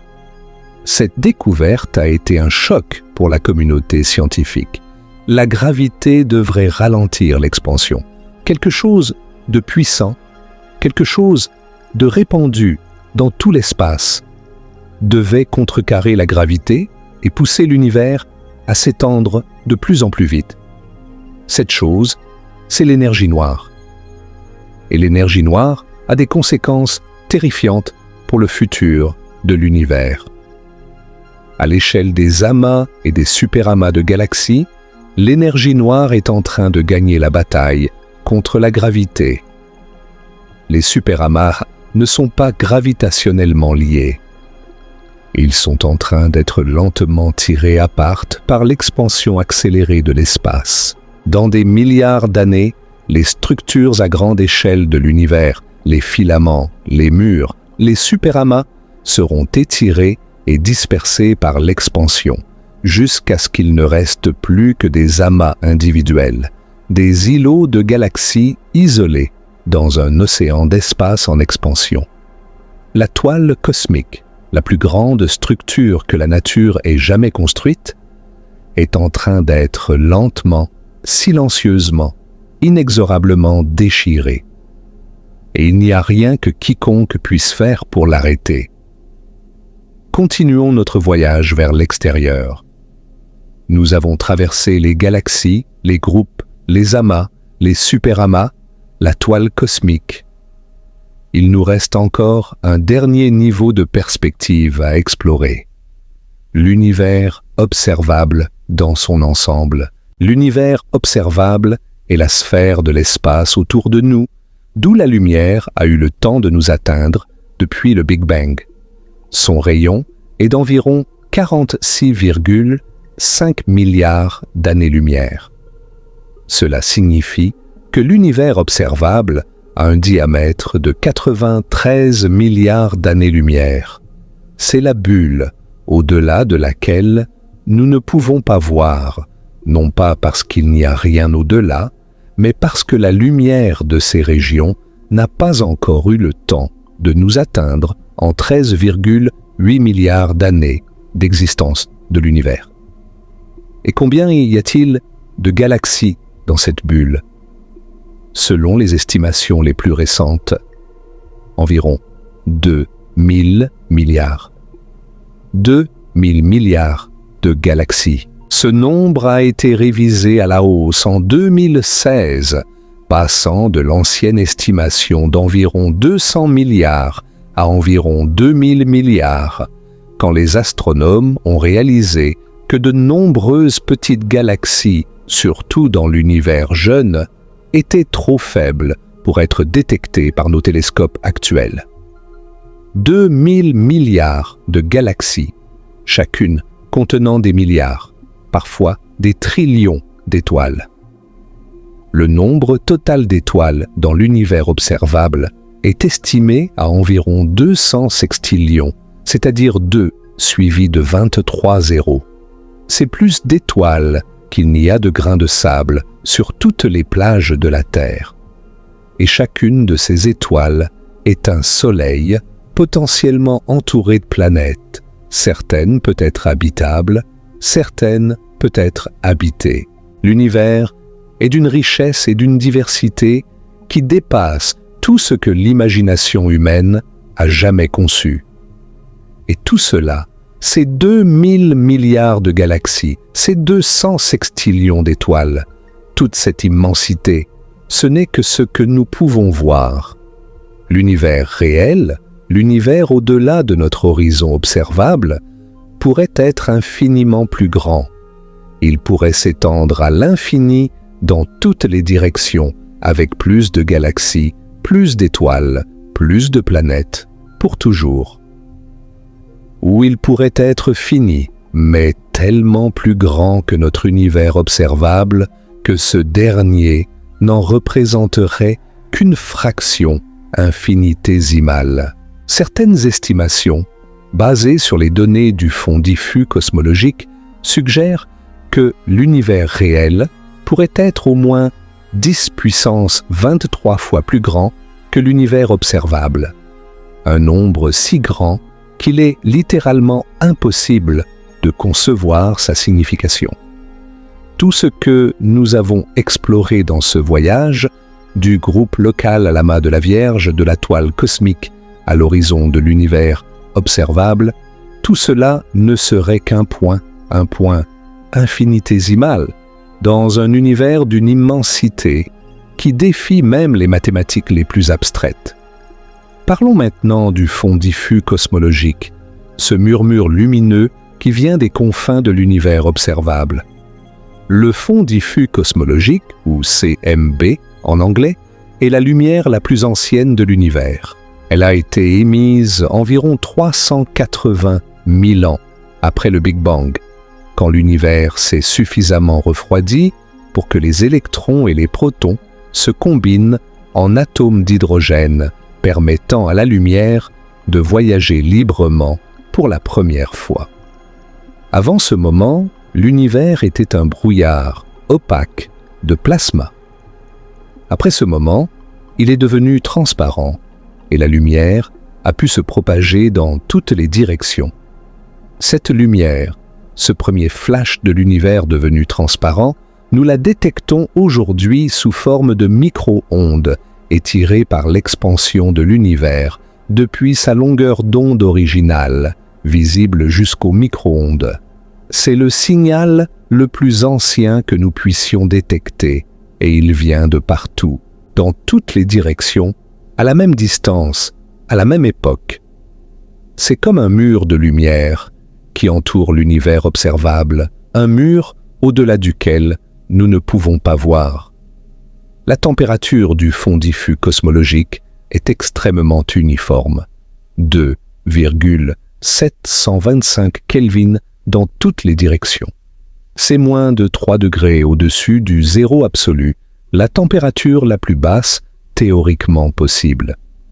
Mais il y a de minuscules variations, des fluctuations de température de l'ordre d'un 100 millième de degré. Ces fluctuations peuvent sembler insignifiantes, mais elles sont d'une importance cosmologique fondamentale. Elles représentent les graines de toute la structure que nous observons dans l'univers aujourd'hui. Les régions légèrement plus denses que la moyenne il y a 13,8 milliards d'années sont devenues, par l'action de la gravité au fil du temps, les filaments, les amas et les superamas de galaxies que nous voyons aujourd'hui. Et les régions légèrement moins denses sont devenues les vides cosmiques. Toute la toile cosmique, avec ses filaments majestueux et ses vides terrifiants, toutes les galaxies, toutes les étoiles, toutes les planètes, toute la vie, tout cela est né de ces fluctuations infimes dans le fond diffus cosmologique. La structure la plus grande et la plus complexe de l'univers est née de variations de température d'un 100 millième de degré. C'est l'une des histoires les plus extraordinaires de toute la science. Et voici un fait qui pourrait vous amuser ou vous émerveiller. Autrefois, quand vous allumiez un vieux téléviseur à tube cathodique et que vous le mettiez sur un canal sans signal, vous voyiez de la neige, ce scintillement aléatoire de points noirs et blancs, accompagné d'un grésillement. Environ 1% de cette neige était causée par le fond diffus cosmologique. Vous regardiez littéralement la lumière du Big Bang. Chaque fois que quelqu'un, sans le savoir, a regardé cette neige sur un vieux téléviseur, il observait un écho de la naissance de l'univers, un message vieux de 13,8 milliards d'années, traduit en pixels par l'antenne de leur télé. C'est peut-être la façon la plus humble et la plus improbable de faire de la cosmologie. Qu'y a-t-il au-delà du fond diffus cosmologique? Au-delà de l'univers observable? Nous ne le savons littéralement pas. Nous ne pouvons pas le savoir, pas avec nos moyens actuels. L'univers pourrait être infini, s'étendant sans fin dans toutes les directions, avec plus de galaxies, plus de vide, plus de toiles cosmiques, à jamais. Si l'univers est infini, alors il contient tout ce qui est physiquement possible. Quelque part, à une distance incompréhensible, il y aurait une copie exacte de la Terre, avec une copie exacte de vous, allongée exactement comme vous l'êtes en ce moment, écoutant exactement ces mêmes mots. Ce n'est pas de la science-fiction, c'est une conséquence logique d'un univers infini. Si l'espace est infini et que la matière est distribuée de façon aléatoire, alors toute configuration possible de matière, aussi improbable soit-elle, doit se répéter une infinité de fois. C'est vertigineux, déstabilisant, et nous ne savons pas si c'est vrai. Mais c'est possible. L'univers pourrait aussi être fini, mais sans bord, comme la surface d'une sphère. Si vous marchez sur la surface d'une sphère, vous pouvez marcher indéfiniment sans jamais atteindre un bord. Mais l'espace est fini. De même, l'univers pourrait être un espace tridimensionnel, fini mais sans bord, courbé sur lui-même, de telle sorte que si vous voyagiez assez loin dans une direction, vous finiriez par revenir à votre point de départ. C'est difficile à visualiser en 3 dimensions, mais mathématiquement, c'est parfaitement cohérent. Les mesures du fond diffus cosmologique par les satellites COBE, WMAP et Planck suggèrent que l'univers est très proche d'être géométriquement plat, ce qui pourrait être compatible avec un univers infini ou avec un univers fini mais extrêmement grand. La question reste ouverte. Et puis, il y a l'inflation cosmique, une théorie qui pourrait expliquer pourquoi l'univers est si grand et si uniforme. Selon la théorie de l'inflation, dans la première fraction de seconde après le Big Bang, l'univers a subi une expansion exponentiellement rapide, bien plus rapide que la vitesse de la lumière. L'espace lui-même s'est étiré à un rythme vertigineux, passant d'une taille subatomique à une taille cosmique en une fraction de seconde infiniment courte. Cette expansion a lissé toutes les irrégularités, uniformisé la température et la densité, et expliqué pourquoi le fond diffus cosmologique apparaît si identique dans toutes les directions, même entre des régions du ciel qui ne devraient jamais avoir été en contact causal l'une avec l'autre. L'inflation résout ce que l'on appelle le problème de l'horizon. Comment des régions opposées de l'univers, séparées par des milliards d'années-lumière et qui n'ont jamais pu communiquer entre elles, peuvent-elles avoir exactement la même température? La réponse est qu'elles étaient en contact avant l'inflation. Elles faisaient partie d'une région minuscule, bien plus petite qu'un atome, qui a été gonflée à des tailles cosmiques par l'expansion inflationnaire. Et les minuscules fluctuations quantiques de cette époque, amplifiées par l'inflation, sont devenues les fluctuations de densité qui ont donné naissance à toute la structure de l'univers. L'inflation a aussi une conséquence étonnante. Elle prédit que l'univers est potentiellement beaucoup plus grand que ce que nous pouvons voir. Si l'inflation s'est produite, l'univers réel pourrait être si vaste que notre univers observable, avec ses 46 milliards d'années-lumière de rayons et ses 2000 milliards de galaxies, ne serait qu'une minuscule bulle dans un océan de réalité bien plus vaste.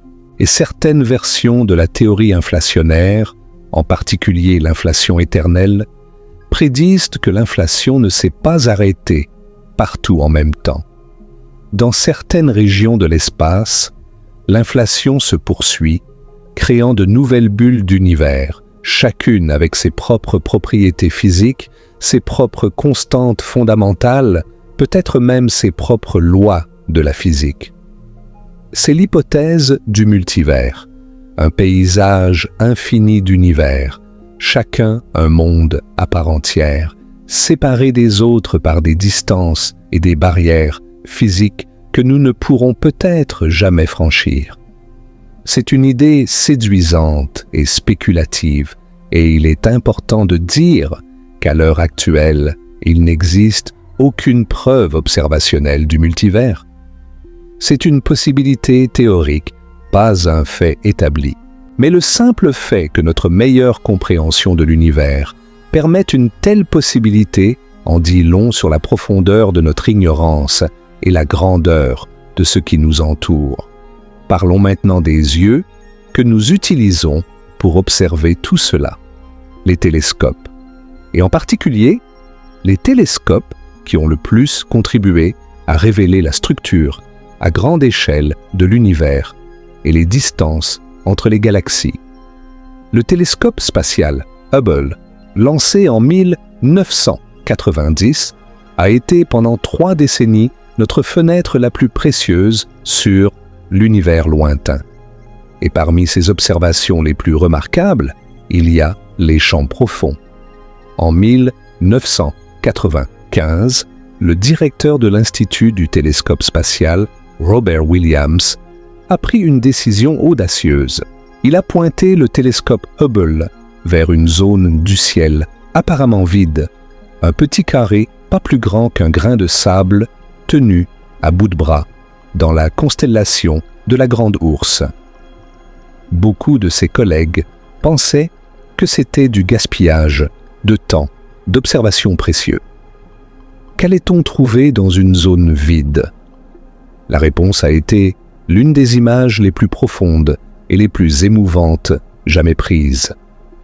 Le Hubble Deep Field a révélé environ 3000 galaxies dans ce minuscule carré de ciel. 3000 galaxies là où nous ne voyons rien à l'œil nu. Chacune de ces galaxies contient des milliards d'étoiles. Certaines de ces galaxies étaient si lointaines que leur lumière avait voyagé pendant plus de 10 milliards d'années pour atteindre le télescope. Nous regardions des galaxies qui existaient quand l'univers avait moins d'un tiers de son âge actuel. En 2004, Le Hubble Ultra Deep Field a été encore plus profond. En accumulant la lumière pendant 11 jours consécutifs, pointé vers un carré de ciel encore plus petit dans la constellation du Fourneau, le télescope a révélé environ 10 000 galaxies. 10 000 univers-îles, chacun rempli de milliards de soleils, dans un espace du ciel qui ne représente qu'un 13 millionième de la surface totale de la voûte céleste. Et si tout le ciel contenait des galaxies à cette même densité, ce qui semble être le cas, cela signifie qu'il y a des centaines de milliards de galaxies visibles dans l'univers observable, même sans compter les plus faibles et les plus lointaines que nos télescopes ne peuvent pas encore voir. Et puis, en 2021, le télescope spatial James Webb a été lancé. Le JWST est le successeur de Hubble, mais il est bien plus puissant. Son miroir primaire, de 6,5 mètres de diamètre, recouvert d'or pour optimiser la réflexion de la lumière infrarouge, et ses instruments ultrasensibles lui permettent de voir plus loin et plus clairement que Hubble n'aurait jamais pu le faire. Et ce que le JWST a trouvé a choqué la communauté astronomique. Des galaxies incroyablement lointaines, remontant à seulement quelques centaines de millions d'années après le Big Bang.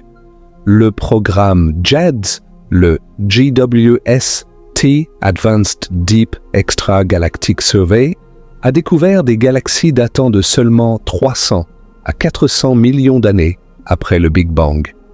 C'est incroyablement tôt. L'univers n'avait que 2 ou 3% de son âge actuel, et déjà, des galaxies étaient en train de se former, avec des étoiles, de la poussière, et même des éléments lourds.